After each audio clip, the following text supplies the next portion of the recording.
Okay, I'd like to ask everyone a question, and the question is: would Donald Trump be elected if if the elections were to take place today instead of two weeks ago, the first part of November? We're almost in the first part of December, and the reason I ask that question is because already he's reneged on quite a few campaign promises. It sounds like he's not going to build a wall. It's probably more likely to be a fence. He's put some questionable people in key positions, people that probably don't deserve the positions, including his kids. He's unwilling and almost to the point of being belligerent about separating himself from his businesses. He thinks there's no need for him to do that, and he can do both very well without any problem. Of course, this is according to him, not somebody else. So, I mean, I wonder if the guy, we knew then what we know now if he would have been elected. I would say no. He won by the slimmest of margins, and he won with the Electoral College. As we all know, Electoral College is a very antiquated way of electing someone based on today's ways of transportation and communication. We really don't need the Electoral College.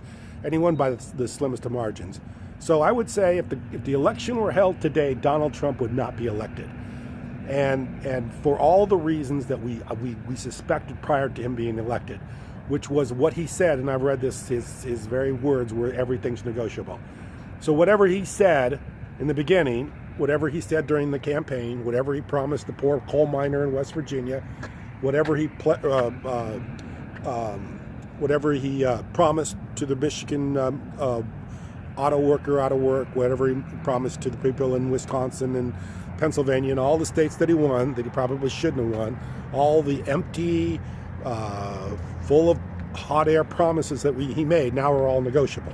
So I would say today, if the election were had today, and he hasn't even taken office yet, it's just the he's not president, and already there's enough, I think, dissension about the guy, enough problems with the guy, that he probably wouldn't win the election today, knowing what we know about him. One of his biggest campaign promises was, of course, the jobs. And I would ask anyone that thinks that jobs are coming back to the United States, go to YouTube and type in YouTube, simply type this in, world's largest manufacturing companies, or world's largest factories, or whatever you want to put in.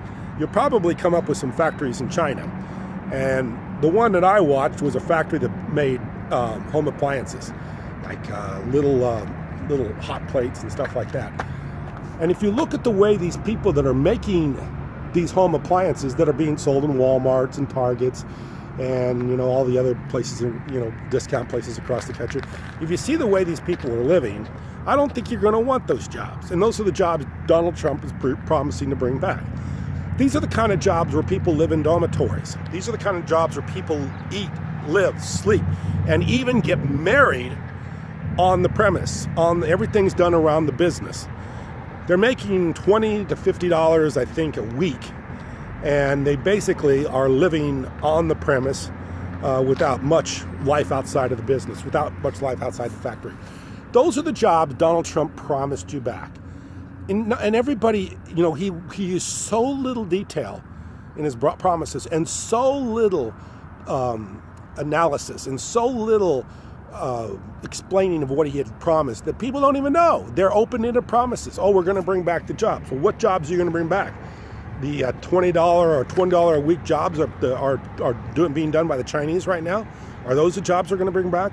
Just go Google this. Go Google some of the places where these jobs are at, and some of the work that's being done and what the work is like that they're doing. It's it's this kind of work we're not going to want to go back to. It's the kind of work that Americans aren't going to want to do, and they're not going to be able to afford to do it. So Donald Trump got up there, blew off a bunch of stuff, made everybody think prosperity was right around the corner. All we got to do is believe in him. And the only thing he wanted to make great again is himself. He's not trying to make America great again. He's trying to make him great. And that's all he's worried about. That's all the guy's ever worried about. And that's all he's done. And everything that he does points that direction. And when anybody calls him on it, he just simply puts them away, just saying, he hasn't done anything wrong, and it's all about him and what he wants to do. And, as long as the American people stand behind this guy, and as long as they give him a pass, And as long as they believe the stuff that he says, this will continue. And it will continue until he absolutely destroys everything. Because the man's very destructive. We have no idea what this guy's about. We don't have a damn clue about this guy. You know, he comes in being this acclaimed businessman. Oh man, he's such a wonderful businessman. But yet he doesn't prove it. He doesn't give any of the tax returns. Oh, he's supposed to be everything he's supposed to do, everything he's supposed to say. Well, most of what we find out about the guy is he's a predator, and that, you know, he's already had a lot of business problems, you know, casino bankruptcies and all that good stuff. So there's a lot of the stuff we find out about the guy is really bad. So we really don't know much about this guy because he's tried to make it hard to find much out about him. He was a great businessman, and he had made a lot of money, and he had a lot of he had nothing to hide. He would have released those tax returns. The other things we don't know about this guy is we have no idea what kind of foreign entanglements he has. He can have foreign entanglements that are so would be so disruptive for this country and would be in not the people's best interest. We have no idea because he's never disclosed any of that. All he ever says is that, you know, he's not to worry about it. You know, he you know, Hillary's a crook, and the media is against him. And let me tell you, if the media is against him and everybody hated the media so much, nobody'd be watching it. I mean, it's kind of unrealistic to say the crooked media, because the media was really that bad, and it was so crooked. Who'd be watching it? Nobody would watch it. I wouldn't watch it if somebody says something's awful and always wrong. Why would you watch it? Why would you watch it? But he was what they call pivoting all the time. And if there's one word that works for this election, it was pivoting. I mean, it was used a lot. I've never heard it used before, but it's pivoting. You know, somebody would ask him a question, he'd pivot to Hillary. Hillary's a crook. Hillary's a liar. Oh, look at the media out there. Boy, they're a bunch of liars and crooks. Oh, they're all against me. They're all against me.